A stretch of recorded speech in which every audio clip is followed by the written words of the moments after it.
بسم اللہ الرحمن الرحیم۔ السلام علیکم۔ ایک دفعہ بلوچ قبیلے کا ایک شخص اپنی بیوی کے ساتھ شام کے وقت اپنے قبیلے جا رہا تھا تو راستے میں بنائی گئی فوجیوں کی ایک چوکی پر تعینات افسر نے اسے روکا، اس سے پہلے پتہ پوچھا، پھر موٹر سائیکل کی کاپی مانگی جو اس شخص کے پاس اس وقت نہیں تھی۔ پھر فوجیوں نے اس شخص سے لائسنس مانگا جو اس کے پاس نہیں تھا تو چوکی کے فوجیوں نے اس کی موٹر سائیکل بند کر دی۔ اسے گرفتار کرنے لگے تو یہ شخص کہنے لگا کہ میں نواب اکبر بگٹی کے ڈیرے پر کام کرتا ہوں اور میں اپنی بیگم کے ساتھ اپنے سسرال سے واپس اپنے گھر جا رہا ہوں، لہٰذا موٹر سائیکل کی کاپی گھر پڑی ہے اور میرا لائسنس نہیں بنا ہوا، آپ مجھے جانے دیں۔ تو ایک فوجی نے غصے سے کہا کہ اس کی موٹر سائیکل بند کرو اور اسے گرفتار کرو۔ قصہ مختصر یہ کہ فوجیوں نے اس شخص کو گرفتار کر لیا اور اس کی بیوی کو وہاں سے گھر بھیج دیا گیا۔ جب یہ عورت اپنے گھر پہنچی اور آ کر اپنے سسرال والوں کو سارے واقعہ سے آگاہ کیا تو وہ سارے مل کر نواب اکبر خان بگٹی کے ڈیرے پر پہنچے، کیونکہ یہ چوکی ان کے ڈیرے سے نزدیک پڑتی تھی اور چوکی والے فوجیوں سے بات کرنا ہر کسی کے بس کی بات نہیں تھی، کیونکہ معاملہ کسی بھی وقت بڑھ سکتا تھا۔ ایک آدمی کی جذباتی گفتگو یا غلطی سے بہت ساروں کا نقصان ہو جاتا۔ جب یہ لوگ نواب اکبر خان بگٹی کے پاس پہنچے تو معلوم ہوا کہ نواب اکبر بگٹی اس وقت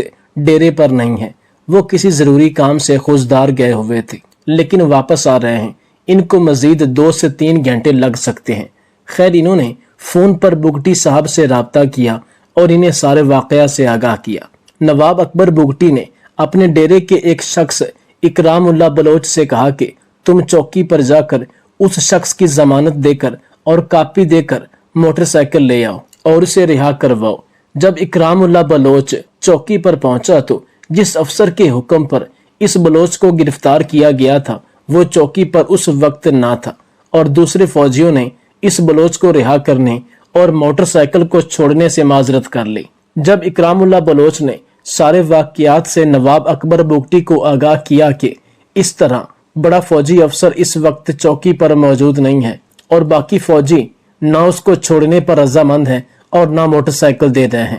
نواب اکبر بگٹی نے اسے کہا کہ تم چوکی پر رکو، میں 1 گھنٹے سے 1.5 گھنٹے تک تمہارے پاس پہنچ رہا ہوں۔ مقررہ وقت پر جب نواب اکبر بگٹی اپنے ڈیرے پر پہنچے تو لوگوں نے سارے واقعہ سے نواب اکبر خان بگٹی کو آگاہ کیا تو نواب اکبر بگٹی اپنے ڈرائیور کے ہمراہ گاڑی میں سوار ہو کر چوکی کی طرف جانے لگے تو ان لوگوں نے کہا کہ ہم بھی آپ کے ساتھ جائیں گے، تو نواب صاحب نے انہیں منع کر دیا اور کہا کہ میں اکیلا جاؤں گا۔ نواب صاحب چوکی پر پہنچے اور سارے واقعہ کی چھان بین کرنے کے بعد ایک فوجی نے کہا کہ موٹر سائیکل کی کاپی اور لائسنس ہونا ہر موٹر سائیکل چلانے والے کے لیے ضروری ہے، ورنہ ہماری کوئی اس شخص سے دشمنی نہیں تھی۔ یہاں کے اکثر لوگ ایسی چیزوں کو معمولی سمجھتے ہیں لیکن ان کے نتائج بڑے خطرناک ہو سکتے ہیں۔ ابھی یہ فوجی افسر اور نواب اکبر بگٹی باتیں کر ہی رہے تھے کہ فوجی افسر کو فون آیا اور اس فوجی افسر نے موٹر سائیکل نواب بگٹی کے حوالے کر دی۔ نواب اکبر بگٹی نے کسی قسم کا کوئی رد عمل ظاہر نہیں کیا، خاموشی سے اپنے ڈرائیور کو موٹر سائیکل پکڑائی اور اس بلوچ کو گاڑی میں بٹھا کر وہاں سے روانہ ہو گئے۔ خاتون صحافی نسیم زارہ لکھتی ہیں کہ اس دن چوکی پر موجود افسران اور نواب اکبر خان بگٹی کے درمیان تلخ کلامی سے بات آگے جا سکتی تھی، لیکن کسی طرح اس سارے معاملے کا علم چودھری شجاعت حسین کو ہو گیا تو انہوں نے ایک فوجی کمانڈر کو سفارش کرتے ہوئے سارے معاملے کو ٹھنڈا کیا اور اس طرح یہ موٹر سائیکل واپس کی۔ اسی طرح کا نواب اکبر خان بگٹی کا ایک اور واقعہ ہے کہ نصر اللہ خان ایک بھٹے پر منشی تھا۔ اچانک ایک دن اسے ایک بری اور تکلیف دہ خبر ملی کہ اس کی شادی شدہ بیٹی کو طلاق ہو گئی۔ نصر اللہ خان نے بہت زیادہ کوشش کی کہ کسی طریقے سے میری بیٹی کا گھر بس جائے، لیکن جس گھر میں اس نے اپنی بیٹی بیاہی تھی وہ آدمی عیاش نکلا۔ آئے روز گھر میں اس کی طوائف سہیلیاں اور دوست آئے رہتے تھے۔ یہ گھر کم اور کوٹھا زیادہ لگنے لگا تھا۔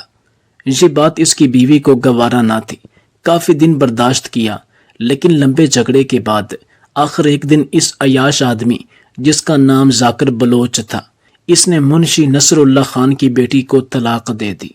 اور جاتے وقت اپنی بیوی کو گھر سے کوئی چیز نہ لے جانے دی سوائے وہ جوڑا جو اس نے اپنے تن پر پہنا ہوا تھا۔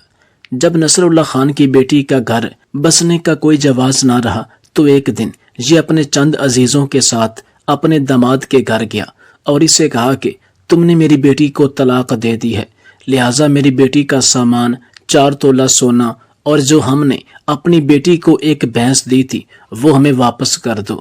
نصر اللہ خان کا سابقہ داماد ذاکر بلوچ نے سامان واپس کرنا تو دور کی بات، سیدھے منہ تک بات نہ کی اور انہیں چائے پانی تک نہ پوچھا، الٹا اس کی بیٹی پر الٹے سیدھے الزام لگانے لگا۔ اس نے اپنے سابقہ سسر کی ایک نہ سنی اور کہا کہ کوئی سامان نہیں ہے، تم نے سامان دیا ہی کیا تھا، نہ سونا تھا نہ بھینس تھی، صرف 4 بسترے اور 2 چارپائیاں تھیں۔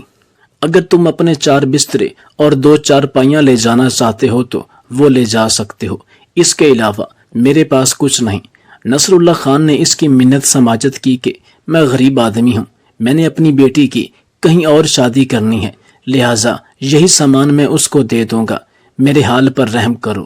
قصہ مختصر یہ کہ اس کے داماد ذاکر بلوچ نے کوئی بات نہ سنی، الٹا اسے دھمکانے لگا، کیونکہ ذاکر بلوچ کی صحبت اچھی نہ تھی، اس کا چور چکاروں سے بہت زیادہ تعلق واسطہ تھا۔ نصر اللہ خان خالی ہاتھ اپنے عزیزوں کے ساتھ واپس آ گیا، حتیٰ کہ چند عزیزوں کے کہنے پر اس نے اپنے داماد پر کیس کر دیا۔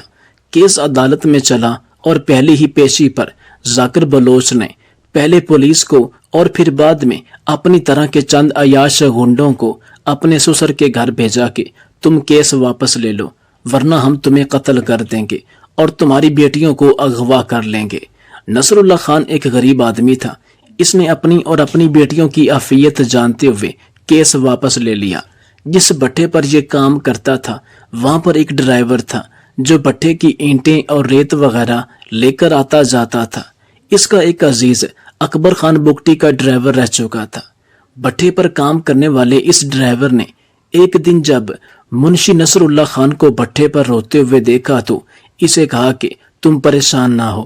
تم کل میرے ساتھ چلو، انشاءاللہ تمہاری بیٹی کا سارا سامان تجھے واپس مل جائے گا۔ خیر، ہر چیز ڈسکس کرنے کے بعد اگلے دن منشی نصر اللہ خان اور یہ ڈرائیور اپنے اس عزیز ڈرائیور کی مدد سے اکبر خان بگٹی کے پاس جا پہنچے۔ اکبر خان بگٹی اپنی ذاتی لوگوں کے ساتھ مصروف تھے۔ تقریباً 1.5-2 گھنٹے بعد ان لوگوں کی باری آئی اور اکبر خان بگٹی نے ان سے آنے کی وجہ دریافت کی تو ان لوگوں نے اکبر خان بگٹی کو سارے حالات و واقعات سے آگاہ کیا۔ یہ باتیں کرتے ہوئے منشی نصر اللہ خان زارو قطار رونے لگا۔ اکبر خان بگٹی نے اسے کہا کہ مرد روتے ہوئے اچھے نہیں لگتے، اگر تمہیں رونا ہی ہے تو مسلح پر رویا کرو۔ نصر اللہ خان نے کہا کہ میں بہت غریب آدمی ہوں، میرا کوئی بیٹا نہیں، 2 بیٹیاں ہیں اور میرا داماد نہ سامان واپس کر رہا ہے اور اس نے بلا وجہ میری بیٹی کو طلاق دے دی ہے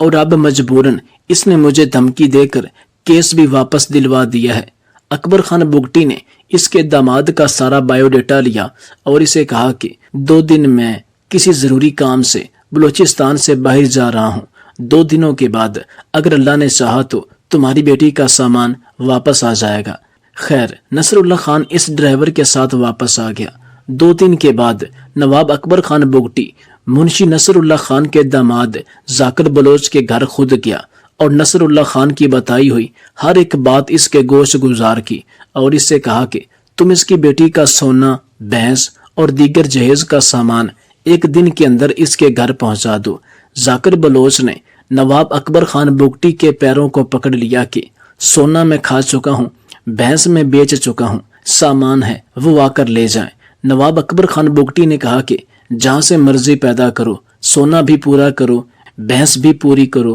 اور وہ تمہارے دروازے پر سامان لینے نہیں آئیں گے، تمہارے پاس 1 دن کا وقت ہے، دوسرے دن یہ سامان، سونا اور بھینس نصر اللہ خان کے گھر پہنچ جانے چاہیے۔ یہ بات کر کے نواب اکبر خان بگٹی واپس جانے لگا تو ذاکر بلوچ نے اپنی جیب سے 10,000 روپے نکالے اور نواب اکبر خان بگٹی کو دیے کہ یہ میری طرف سے تیل پانی کا خرچہ ہے۔ نواب اکبر بگٹی خان نے پیسوں کو ہاتھ تک نہیں لگایا۔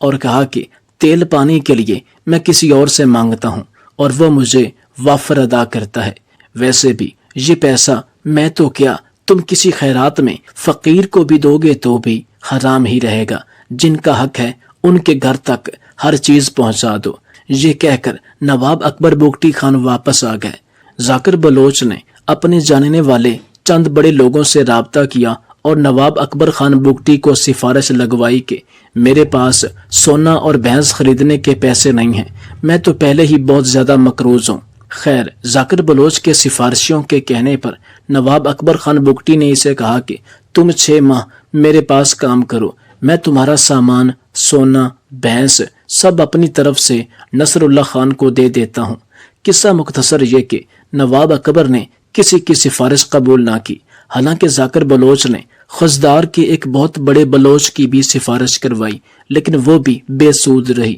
اور حق پر رہتے ہوئے اسے 1 دن کا ہی وقت دیا۔ جب 1 دن بعد نواب اکبر خان بگٹی کو اطلاع ملی کہ ذاکر بلوچ نے کوئی چیز بھی واپس نہیں بھیجی، تو اسی دن نواب اکبر خان بگٹی ذاکر بلوچ کے گھر پہنچا۔ علاقے کے سردار کو بلوایا گیا اور اسی وقت ذاکر بلوچ کے گھر کی نیلامی کی گئی۔ حالانکہ ذاکر بلوچ نے اس وقت نواب اکبر خان بگٹی کی بہت زیادہ منت سماجت کی اور کہا کہ مجھے 1 ہفتے کا وقت دیجیے، میں کچھ نہ کچھ بندوبست کر دوں گا۔ نواب اکبر بگٹی نے کہا کہ میں نے کسی کو زبان دی ہے، لہٰذا آج کا سورج غروب ہونے سے پہلے میں یہ مسئلہ حل کر کے ہی جاؤں گا۔ اسی وقت ذاکر بلوچ کے گھر کی نیلامی ہوئی۔ گھر فروخت کرنے کے بعد نواب اکبر بگٹی نے اس رقم کو ہاتھ تک نہ لگایا، بلکہ سونے، بھینس اور تمام جہیز کے سامان کی رقم کا تخمینہ لگا کر قبیلے کے سردار کے ذمہ لگایا کہ ذاکر بلوچ کو ساتھ لے جا کر نصر اللہ خان کے گھر یہ رقم بھی پہنچائی جائے اور ذاکر بلوچ اس بزرگ سے معافی بھی مانگے جو اس نے بدتمیزی کی ہے۔ اس وقت روتے ہوئے ذاکر بلوچ نے کہا کہ آپ سونا اور بھینس کی رقم کاٹ لیجئے، جبکہ جو آپ نے جہیز کا تخمینہ لگایا ہے وہ تو سامان میرے پاس گھر پڑا ہے، وہ سامان میں انہیں واپس کر دیتا ہوں۔ نواب اکبر خان بگٹی نے بڑے مجمع میں قبیلے کے سردار، ذاکر بلوچ، ان سب کے سامنے بلند آواز میں کہا کہ ایک غریب کی بیٹی کی عزت پامال کی، پھر اس کے والد کو ذلیل کیا۔ پہلے تمہیں میں خود آپشن دے کر گیا تھا کہ تم اس بچی کا سامان، سونے کی رقم اور بھینس کی رقم لے کر اس کے گھر پہنچ جاؤ، جو کہ تم نہیں گئے۔ اب جو سامان تمہارے گھر آ چکا ہے وہ تمہارا ہے، تم اسے کباڑ میں بیچ دو یا جو مرضی کرو، اس لیے اسے نئے سامان کے پیسے دیے جائیں گے تاکہ وہ اپنی بیٹی کا گھر کسی دوسری جگہ بسا سکے۔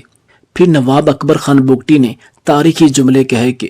تم نے اس غریب بزرگ پر یہ بھی زیادتی کی کہ اسے اپنا کیس لینے پر مجبور کر دیا۔ یاد رکھو کہ اس ملک کی تمام عدالتیں بھی اگر اس کے خلاف ہو جاتی ہیں یا اس کو اس کا حق نہ ملتا تو میں اپنا ایڑی چوٹی کا زور لگا کر اس کا حق دلواتا۔ یہ کہہ کر نواب اکبر خان بگٹی اپنی گاڑی میں سوار ہوئے اور اپنے دستے کے ہمراہ چلے گئے۔ اگلے ہی دن یہ سردار ذاکر بلوچ کو ساتھ لے کر نصر اللہ خان کے گھر پہنچا، جہیز کے سامان کی رقم، سونے کی رقم، بھینس کی رقم ادا کی اور ساتھ میں ذاکر بلوچ نے اس سے معافی بھی مانگی۔ سب سے زیادہ حیران کن بات تب ہوئی جب اگلے دن نصر اللہ خان اپنے ڈرائیور دوست کو ساتھ لے کر نواب اکبر خان بگٹی کے ڈیرے پر پہنچا اور انہیں ایک بڑا بکرا تحفے میں دیا اور کہا کہ میں آپ کا شکر گزار ہوں، جب تک آپ جیسے درد دل رکھنے والے، مخلص اور اللہ سے ڈرنے والے لوگ موجود ہیں تب تک